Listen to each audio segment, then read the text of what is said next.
It looked ancient, the windows cracked and fogged, and the faded sign simply read, "The Hollow Dance." It had never been there before, or at least, she didn't think it had. Curious, she approached the door, half expecting it to be locked, but to her surprise, it creaked open with ease. Inside the room was lit by a single chandelier that flickered with an unsettling light.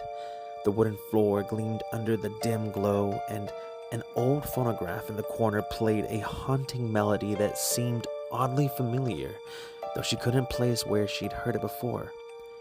A soft, rasping voice echoed from the shadows, "Care to join us, dear?" A woman stepped out from the dark, her movements stiff and jerky, as though her joints had forgotten how to bend smoothly.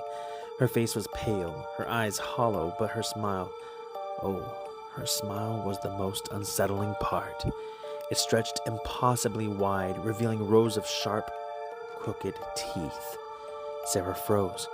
She tried to speak, but found her throat dry, her body refusing to move.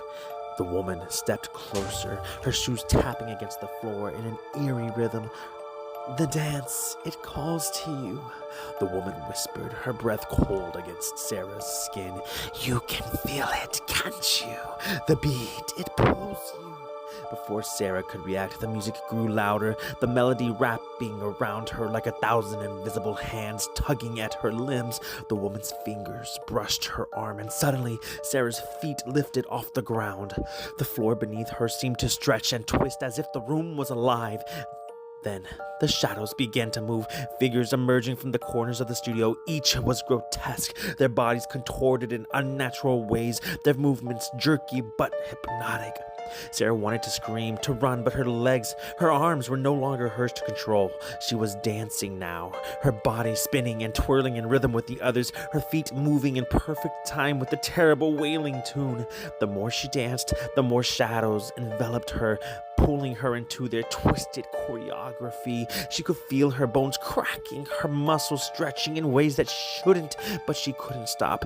The music was in her blood, in her veins, and it wouldn't let go. And then the woman's voice cut through the air, cold and mocking. "You thought it was just a dance, didn't you? You thought you were free. Now you are one of us." Sarah's reflection in the cracked mirror on the wall twisted and distorted, her face paling, her eyes hollowing out like the others. She opened her mouth to scream, but the music was louder now, drowning everything else out.